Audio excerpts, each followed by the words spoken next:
Welcome to my YouTube channel.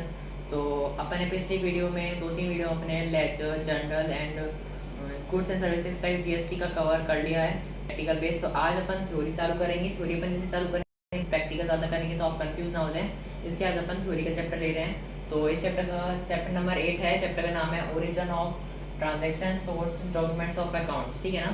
तो अपन start करते हैं इसके साथ। तो ओरिजिन ऑफ ट्रांजेक्शन क्या होता है, तो मैं सबसे पहले बताता हूँ। ओरिजिन ट्रांजेक्शन क्या होता है। ओरिजिन ऑफ ट्रांजेक्शन होता है मतलब वेरियस ट्रांजेक्शन जो भी अपनी एवरीडे बिजनेस में ट्रांजेक्शन यूज़ होती है। जैसे कि अपन ने मान लीजिए गुड्स परचेज किया तो उसका पेमेंट, गुड्स सेल आउट किया वो ट्रांजेक्शन हो गया। रिसिप्ट पेमेंट, जो भी पेमेंट आपका कैश में हो रहा है, क्रेडिट में हो रहा है, जो पेमेंट हो रहा है उसको ओरिजिन ऑफ ट्रांजेक्शन कहते हैं। ठीक है ना। तो नेक्स्ट अपना टॉपिक है सोर्सेज डॉक्यूमेंट्स ऑफ अकाउंट्स। तो इसके अंदर ज़्यादा नहीं है, इसमें पॉइंट्स आउट ही आते हैं, तो आप पेपर में पॉइंट ही लिख सकते हैं। पर मैं फिर भी आपको फॉर्मेट बताता हूँ कि ये फॉर्मेट बनता है। पर पेपर में सिर्फ आपको ये लिखना होगा कि सोर्स ऑफ डॉक्यूमेंट्स क्या होते हैं और इसके पॉइंट आउट लिख सकते हैं, और इस पॉइंट आउट के मतलब क्या होते हैं वो लिख सकते हैं। फॉर्मेट आपको ज़रूरी नहीं, बना सकते हो बना सकते हो, वरना कोई ज़रूरत नहीं है। तो हम स्टार्ट करते हैं इसी के साथ। तो पहला है इनवॉइस एंड बिल। तो आपको पता होगा इनवॉइस एंड बिल क्या होता है, कॉमर्स स्टूडेंट है आप, तो फिर भी आपको बता देता हूँ। इनवॉइस बिल होता है when trader sells goods on credit. जब भी कोई trader sell goods sell out करता है उधार में तो उसको इनवॉइस एंड बिल कहते हैं। ठीक है ना। तो ये इसका फॉर्मेट आप देख सकते हैं यहाँ पे। सबसे पहले आता है quantity, description, rate and amount. ठीक है ना। तो क्वांटिटी मान लीजिए आपने कोई इलेक्ट्रॉनिक शॉप पे गए, आपने शॉपिंग किया, तो इसी के ऊपर उसका डिस्क्रिप्शन है। मान लीजिए कोई ये प्रोडक्ट है LFP senator 6 kg washing machine है, तो उसका रेट है 23,300 और एक्चुअल वैल्यू उसकी है 46,600। ठीक है ना।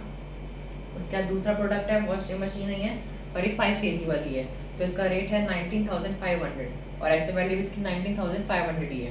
ठीक है ना। उसके बाद 4 kg की कितनी 4 kg वॉशिंग मशीन है, उसकी रेट है 14,500 और मार्केट में ट्रेड प्राइस कितनी है उसकी 29,000। तो इन तीनों का टोटल करा तो टोटल आ गया 95,100। ठीक है ना। उसके बाद अपन सेल्स टैक्स 10% ले लेंगे, इसका 9,500 आ गया। इन दोनों का टोटल कितना आ गया 1,04,610 रुपीज़। उसके बाद डिलीवरी चार्ज भी ऐड करते हैं अपन, तो ये हो गया 400 रुपीज़। तो इन दोनों का टोटल कितना आ जाएगा 1,05,010 रुपीज़। तो जो भी अपना बिल में क्या होता है, जो भी चीज़ें अपना वॉशिंग मशीन हमने खरीदी से टैक्स काटा, डिलीवरी चार्ज लगा, वो सब ऐड ऑन हो जाता है। उसके बाद अपन जो टोटल अमाउंट होता है वो होता है इनवॉइस बिल का। तो ये इनवॉइस बिल का फॉर्मेट है। वैसे पेपर में नहीं आता है, पर फिर भी मैंने आपको बता दिया कि ये इस बार ये ऐसे फॉर्मेट बनता है। ठीक है ना। तो आप इसको नोट डाउन कर लीजिए, उसके बाद मैं आपको दूसरा करवाता हूँ। तो दूसरा अपना है कैश मेमो के बारे में। कैश मेमो क्या होता है, बेसिकली कैश में जो ट्रांजेक्शन होता है, जैसे कि पहले trader sells goods on cash. क्या मतलब, जो भी ट्रेडर गुड्स सेल करता है कैश के अंदर उसको कहते हैं कैश मेमो। और इससे पहले अपने क्या बता, जब ट्रेडर गुड्स सेल करता है क्रेडिट के अंदर तो उसको कहते हैं इनवॉइस एंड बिल। ठीक है ना। तो इसी तरह से उसका भी इसका भी फॉर्मेट है। देख लीजिए, से मान लीजिए कोई वॉच है, कोई प्रोडक्ट है, टाइटन निकालिए D06, उसका रेट है 2300 और एक्सेल वाइज 16,900। ठीक है ना। उस तरह से टाइटन रेगल 108, तो उसका रेट कितना है 2700 और एक्सेल प्राइस है 5400। तो टोटल कितना हो गया 12,300। ठीक है ना। डिस्काउंट माइनस अप कर दिया अपन ने तो कितना हो गया 1230। टोटल कितना आ गया 11,070। मतलब मान लीजिए अपन ने गुड्स कैश में पेमेंट करा है। ठीक है ना। मान लीजिए अपन ने 2 प्रोडक्ट खरीदे, अपन ने 2 प्रोडक्ट खरीद लिए, टोटल प्राइस आ गई 12,300।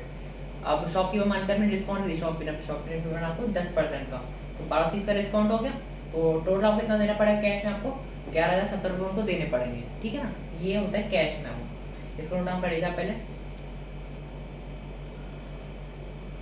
अपन ने पढ़ा कैश मेमो, दूसरा अपन ने पढ़ा इनवॉइस एंड बिल, तो अब तीसरा पढ़ेंगे रिसिप्ट। तो रिसिप्ट क्या होता है, बेसिकली मैंने नॉर्मल लैंग्वेज में लिखा है, आपको समझ आ जाएगा। रिसिप्ट होता है trader receives cash from the customer, he issues a receipt containing a date, amount and name of the customer. क्या होता है, जब भी ट्रेडर कैश को रिसीव करता है तो उसके बाद जो कस्टमर होता है वो क्या करता है, बिल इशू करता है। इसके अंदर वो क्या करता है, डेट डालता है, अमाउंट डालता है, नेम ऑफ कस्टमर डालता है। जो शॉपिंग होता है ना वो ये डालता है कि उसने क्या शॉपिंग करी, कितना कैश दिया। उसके बाद जो ओरिजिनल रिसिप्ट होती है, कॉपी होती है, वो तो कस्टमर को दे देता है, और जब डुप्लीकेट कॉपी होती है वो अपने पास रखता है, रिकॉर्ड्स बनाता है। रिकॉर्ड्स बनाने काम आती है in the books of accounts. ठीक है ना। इसको नोट डाउन कर लीजिए आप पहले। तो नेक्स्ट है अपना डेबिट नोट। तो डेबिट नोट क्या होता है? व्हेन वी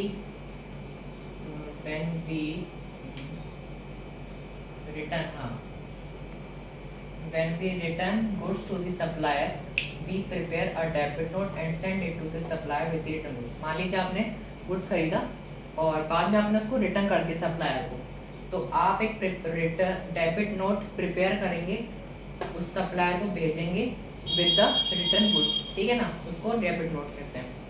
क्रेडिट नोट क्या होता है? when goods received back from the customer, a credit note is sent to him indicate that the customer's account has been credited। Credit note क्या होता है?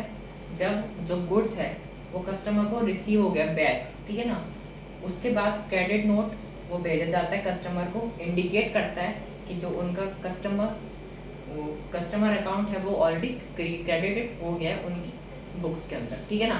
ये डेबिट नोट होता है, क्रेडिट नोट होता है। डेबिट नोट इसका अपोज होता है क्रेडिट नोट का। अब इसको नोट डाउन कर लीजिए पहले।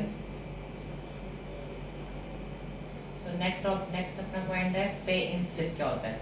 This form is available from the bank and is used to deposit money in the bank. Pay in slip normal है, जब भी अपन ये फॉर्म बैंक के अंदर अवेलेबल होता है, ठीक है ना, जब भी अपन को अमाउंट डिपॉजिट कराना होता है बैंक के अंदर तो स्लिप दी जाती है, स्लिप दी होती है वहाँ पे, तो उसको पे स्लिप कहते हैं, ठीक है ना। उसके बाद चेक क्या होता है? चेक आपको नॉर्मल पता है चेक क्या होता है।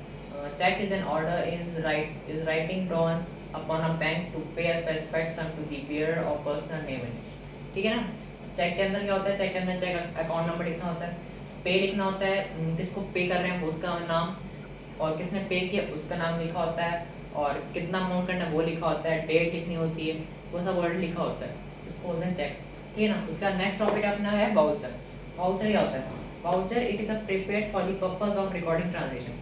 बेसिकली जो वाउचर होता है वो एक पर्पस होता है रिकॉर्डिंग ट्रांजेक्शन करने के लिए, उसको वाउचर कहते हैं। टाइप्स ऑफ वाउचर क्या क्या होते हैं? पहला होता है कैश वाउचर, दूसरा होता है नॉन कैश वाउचर।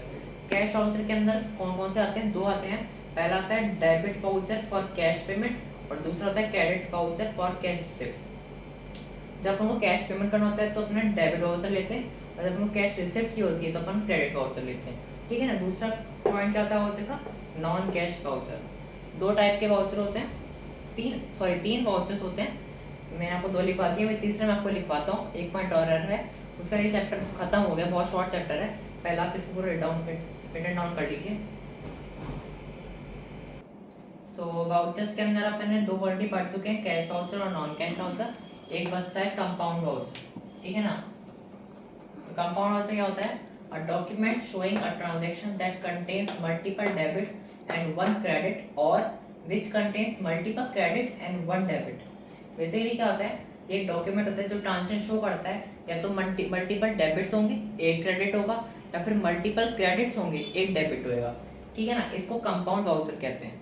उसके बाद टाइप्स ऑफ कंपाउंड्स कौन कौन होते हैं? एक होता है डेबिट और एक क्रेडिट, ठीक है ना। That's all. इसी साथ आज का चैप्टर खत्म हो चुका है, बहुत ईजी था, एक ही वीडियो अपने चैप्टर खत्म कर दिया है, ज़्यादा कोई हार्ड चैप्टर नहीं था। शॉर्ट पॉइंट्स थे वो अपन ने आपको डिस्कस कर दिए हैं, इतने ही पॉइंट्स हैं। इसको आप एक ही वीडियो में आप पढ़ सकते हैं क्योंकि एक वीडियो अपन ने बनाई है इसी पे, और ये आज का चैप्टर खत्म हो चुका है। तो इसी के साथ अपन ने 4 चैप्टर अपन ऑलरेडी खत्म कर चुके हैं, 3 प्रैक्टिकल के और एक थ्योरी का। तो नेक्स्ट वीडियो में अपन नया थ्योरी चैप्टर ले लेना, अपन 2-3 अभी थ्योरी चैप्टर पढ़ लेते हैं, तो नेक्स्ट अपन वीडियो में नया थ्योरी चैप्टर पढ़ेंगे, ठीक है ना। तो आज के लिए इतना ही। वीडियो अच्छी लगी हो तो लाइक कमेंट शेयर कर दीजिए और सब्सक्राइब करना बिल्कुल ना भूलें। सो वीडियो अच्छी लगी आपको तो बता दीजिएगा कमेंट सेक्शन में, आपको जो भी कोई डाउट हो कमेंट सेक्शन में आप मेरे से पूछ सकते हैं, मैं आपको बता दूंगा। So thank you, bye.